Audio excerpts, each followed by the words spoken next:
Hello student, this is your mathematics class. Today we discuss about some special type of function. These functions are known as real values function. In functions को हम लोग क्या कहते हैं students? Real value function कहते हैं. क्योंकि ध्यान देखिए सर, रियल वैल्यू फंक्शन से रिलेटेड चीजें क्लियर कर देता है आपको क्या होती है रियल वैल्यू फंक्शन. अगर कोई function f such that a to b है where a and b both are subset of real number. a and b both are subset of real number. This function f is known as real values function. इस function को हम लोग क्या कहेंगे students? Real value function. तो हम लोग real value function के कुछ स्पेशल टाइप के फंक्शन है उन पे चर्चा करेंगे, उनके ग्राफ पे चर्चा करेंगे और उनके जो है डोमेन और रेंज पे चर्चा करेंगे. तो पहला हमारा फंक्शन जो है स्टूडेंट आइडेंटिटी फंक्शन. क्या है? Identity function. यहाँ पे फंक्शन हमारा क्या है? आर टू आर है, रियल वैल्यू फंक्शन है और fx is equal to x. This type function हम लोग क्या कहते हैं? आइडेंटिटी फंक्शन कहते हैं स्टूडेंट्स.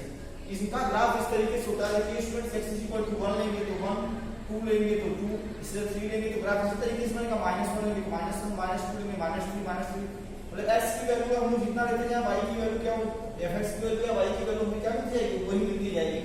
और इस तरीके से इसका ग्राफ बनता है और इसे हम लोग बोलते हैं आइडेंटिटी फंक्शन. और इनमें domain of identity function r होता है, रेंज ऑफ आइडेंटिटी फंक्शन भी r होता है. चलिए स्टूडेंट दूसरे फंक्शंस की चर्चा करते हैं हम लोग. द मॉडुलस फंक्शन बहुत इंपॉर्टेंट फंक्शन है स्टूडेंट, इसमें ढेर सारे क्वेश्चंस बनते रहते हैं हमेशा. तो मॉडुलस वाला जो फंक्शन होता है वो भी रियल वैल्यू फंक्शन होता है. तो fx is equal to mod of x और ये इस तरीके से डिफाइन होता है. x where x greater than equal to 0 then mod of x की वैल्यू x कंसीडर करते हैं और मॉड ऑफ x की वैल्यू -x कंसीडर करते हैं when x less than 0. Student ध्यान से देखिए, इसका ग्राफ इस तरीके से बनेगा.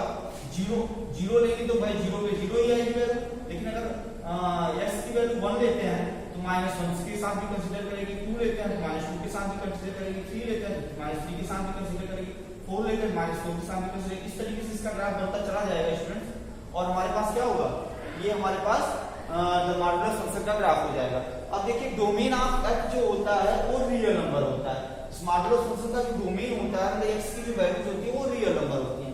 लेकिन जो रेंज होता है हम जानते हैं कि जब इसका वो मैग्नीट्यूड निकालते हैं तो वहां के अंदर चाहे जो वैल्यू हो उसको हम लोग क्या कर देते हैं? हमेशा पॉजिटिव देता है. तो ये इसका जो रेंज होगा वो क्या होगा? नॉन निगेटिव रियल नंबर होगा स्टूडेंट्स. क्या होगा? नॉन निगेटिव रियल नंबर होगा. तो रेंज क्या होगा? इसका नॉन निगेटिव रियल नंबर होगा और इसका जो है डोमेन क्या होगा? रियल नंबर होगा. ये भी क्या होगा? Real number real value function होगा स्टूडेंट्स. आपको ये चीजों को बहुत ध्यान से रखना होगा और उसे समझना होगा अच्छे से हर एक चीजों को. आइडेंटिटी फंक्शन क्लियर हो गया स्टूडेंट, मॉडुलस फंक्शन क्लियर हो गया.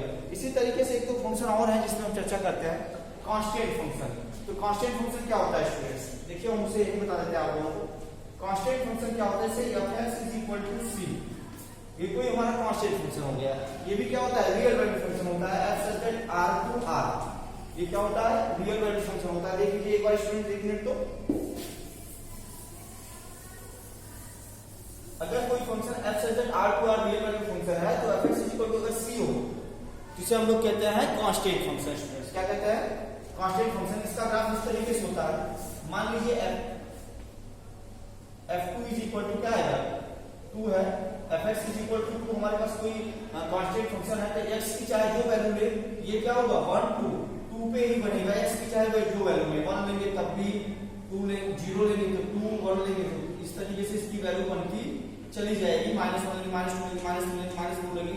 x की वैल्यू यहाँ पे चाहे जो ले तो हमारे पास ये क्या होगा? कांस्टेंट फंक्शन होगा जिसे हम लोग बोलेंगे fx is equal to 2. Clear student? ये हमारा कांस्टेंट फंक्शन हो गया. इसी तरीके से पॉलिनोमियल फंक्शन होता है स्टूडेंट, वो भी रियल वैल्यू फंक्शन होता है. लेकिन हाँ एक चीज, इसका रेंज और डोमेन की बात करते हैं. इसका जो रेंज होगा स्टूडेंट्स हमेशा 2 होगा. इसका जो रेंज होगा, रेंज ऑफ f क्या होगा? हमेशा c होगा. जो c की जगह चाहिए हो सकता है. और इसका जो डोमेन होगा स्टूडेंट्स, डोमेन ऑफ f होगा वो हमेशा क्या होगा? रियल नंबर होगा. c भी तो रियल नंबर एक हो सकता है लेकिन उसे c की जगह एक ही वैल्यू होगी. इसे हम लोग क्या बोलेंगे? Constant function student. अब बात करते हैं हम लोग जो है आपके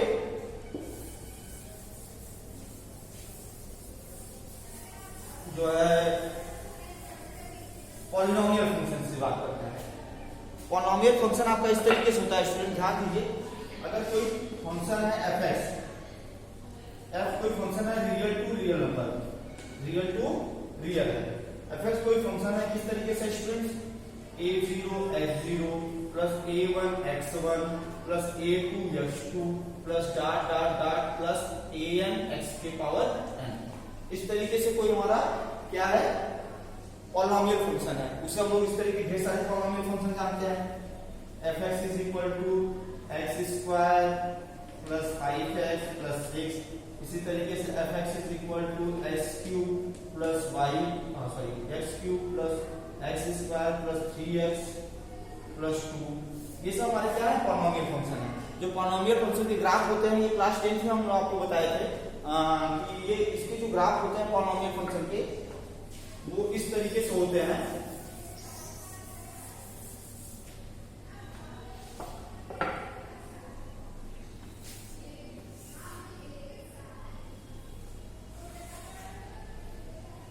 इस तरीके से होते हैं, इसके जो ग्राफ बनते हैं इस तरीके से स्टूडेंट बनते हैं, और इसके ग्राफ आप बना सकते हैं, आपके बुक्स में दिए गए एनसीईआरटी में, आप उसमें x की वैल्यू कंसीडर करते जाएंगे। जैसे हमारे पास एक फंक्शन है f(x) is equal to x square plus 5 x square plus 2 ही कर देते हैं। चलिए x की वैल्यू लेते हैं 1, अगर हम इसके ग्राफ बनाने हैं तो x की वैल्यू लेते हैं 1 तो y की वैल्यू कितनी आएगी 3, x की वैल्यू लेते हैं 2 4 तो y की वैल्यू कितनी आएगी आपकी, fx की वैल्यू कितनी आएगी,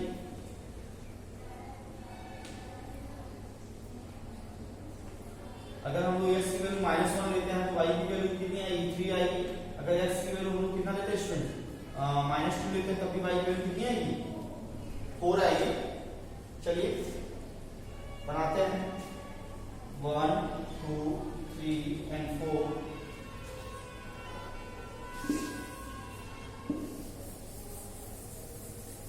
ग्राफ बना के देख लीजिए एक बार आप लोग तो ज्यादा बेटर होगा स्टूडेंट।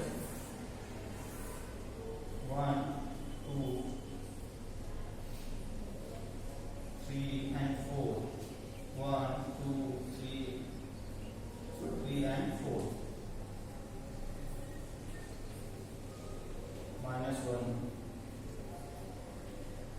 -2 -3 -4 -2 -3 -4 ध्यान देखिए स्टूडेंट्स, ये हमारे पास ग्राफ बनाने के लिए तुम्हारे पास क्या है 1 पे 3, यहाँ पे 1 है, ये क्या है 3 है, ये पॉइंट यहाँ होगा स्टूडेंट्स। इसके बाद क्या है 2 पे 4 स्टूडेंट्स, ये पॉइंट यहाँ पे होगा हमारा। इसके बाद क्या है -1 पे 3 ये पॉइंट हमारे पास कहाँ होगा स्टूडेंट्स, यहाँ पे होगा।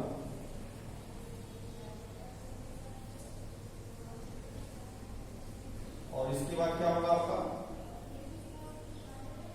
-2 पे -4 है, -2 पे 4 है, ये पॉइंट क्या होगा इस तरीके देखिए हमारे पास जो बनेगा इस तरीके से बनेगा, और ये हमारा क्या बन जाएगा ग्राफ बन जाएगा।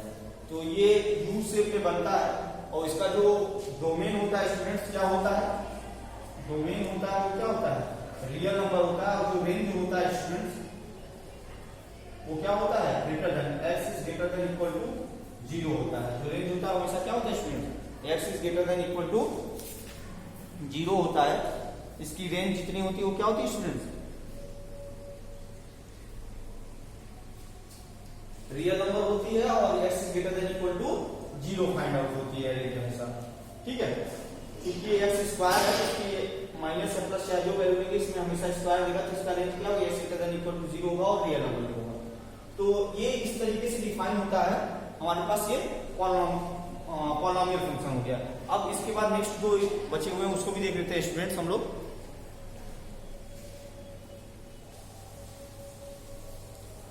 देखिए स्टूडेंट्स हमारे पास कुछ फंक्शन और है, the signum function. Signum function क्या होता है स्टूडेंट्स, यहाँ भी function f real value function होता है, जहाँ पे fx क्या होता है किस तरीके से डिफाइन होता है, सिग्नम फंक्शन किस तरीके से डिफाइन होता है, when x is equal to greater than 0 then x is greater than 0 then value is always 1, and x is equal to 0 then value is always 0, and x is less than 0 the value is always -1। और इसका graph इस तरीके से होता है students, x is greater than 0 के लिए इसकी वैल्यू हमेशा 1 होती है, x is less than 0 के लिए इसकी वैल्यू हमेशा -1 होती है, होती है और x इज इक्वल टू 0 पे इसकी वैल्यू 0 होती है। तो इसका डोमेन क्या हो गया स्टूडेंट्स? इसका जो डोमेन होता है हमेशा क्या होता है? रियल नंबर होता है, डोमेन और f। तो इसका जो रेंज होता है स्टूडेंट्स वो क्या होता है? -1 0 1। इसका रेंज हमेशा -1 0 1 फाइंड आउट होता है और इसका जो डोमेन होता है रियल नंबर होता है। x इज ग्रेटर देन 0 के लिए 1, इक्वल टू 0 के लिए 0 and x less than equal to -1। अब बात करते हैं स्टूडेंट बहुत ही important function, the greatest integer function. Greatest integer function पहले हम आपको ऐसे समझा देते हैं। ग्रेटेस्ट इंटीजर फंक्शन क्या करता है? जैसे हम लोग कोई फंक्शन में अगर हम लोग उसमें कोई भी रियल नंबर जैसे हम लोग 2.1 लिए तो फंक्शन उसे हमेशा इंटीजर में कन्वर्ट करता है, पहला काम उसका ये। और ग्रेटेस्ट इंटीजर फंक्शन उसे एक्सीड्स नहीं होने देता। जैसे देखिए उससे बढ़ा के नहीं देता। जैसे 2.1 है तो उसका 2 होगा, 2.9 है तब भी उसका जो है वैल्यू क्या होगी? 2 होगी। ग्रेटेस्ट इंटीजर फंक्शन को मॉडल इस तरीके से कैपिटल ब्रैकेट में x से दिखाते हैं। अब जैसे देखिए fx इज इक्वल टू हमारे पास क्या है स्टूडेंट? ये है। अगर इसको पहले हम लोग समझ लेंगे अच्छे से, अगर fx 2.09 निकालना है इसकी वैल्यू क्या होगी? 2.09 की वैल्यू हमेशा 2 होगी। तो ये हमेशा क्या करता है? इंटीजर में कन्वर्ट करता है। ग्रेटेस्ट इंटीजर फंक्शन क्या करता है? अब देखिए if x is a real number then the greatest integer not exceeding x, वो क्या करता है? उसे नॉट एक्सीडिंग x से ज्यादा नहीं देता, हमेशा उसे उससे कम वाले इंटीजर में देगा। अगर वो इंटीजर नहीं है तो उसे कम वाले इंटीजर में देगा, अगर इंटीजर है तो उसके इक्वल दे देगा। अगर यहाँ पे वैल्यू अगर हम लोग इसकी f2 को निकालें, यहाँ पे क्या आएगा? रिजल्ट हमेशा 2 आएगा। लेकिन ये 2.09 का 2 हो गया। अगर इसी तरीके से हम माइनस में चेक करें स्टूडेंट्स, -3.12 अगर ले तो इसकी वैल्यू क्या होगी? -3.12 की जो वैल्यू होगी हमेशा क्या आएगी? -4 आएगी, इससे कम। ये क्या करता है? इससे वो आगे नहीं बढ़ाता, पीछे की ओर इंटीजर की ओर जाता है। इसका ग्राफ देखिए 1 से 2 के बीच की, देखिए 2 लिया नहीं गया, 2 में बोला है 2 को नहीं कंसीडर करना है, 1 का कंसीडर करना है। 1 से 2 के बीच में सारी वैल्यू 1 होगी, 2 से 3 के बीच की सारी वैल्यू 2 होगी, 3 से 4 के बीच की सारी वैल्यू क्या होगी? 3 होगी।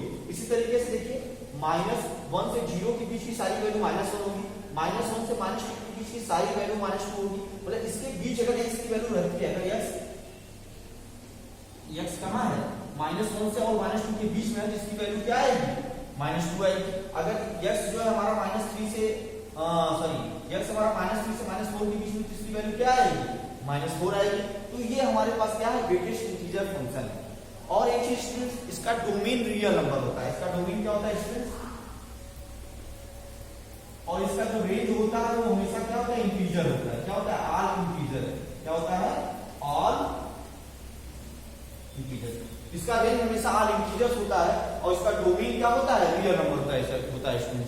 तो ये आपके फंक्शंस हो गए और ये इनके ग्राफ हो गए और इनके बाद डोमेन और रेंज को आपको समझा दिया गया स्टूडेंट। बहुत ही सिंपल चीजें थी जो आपको समझनी थी और बहुत ही आसानी से आपने समझ ली है। तो फंक्शन से रिलेटेड इसे ध्यान रखना है और इसे अच्छे से कर लेना है आप लोगों को।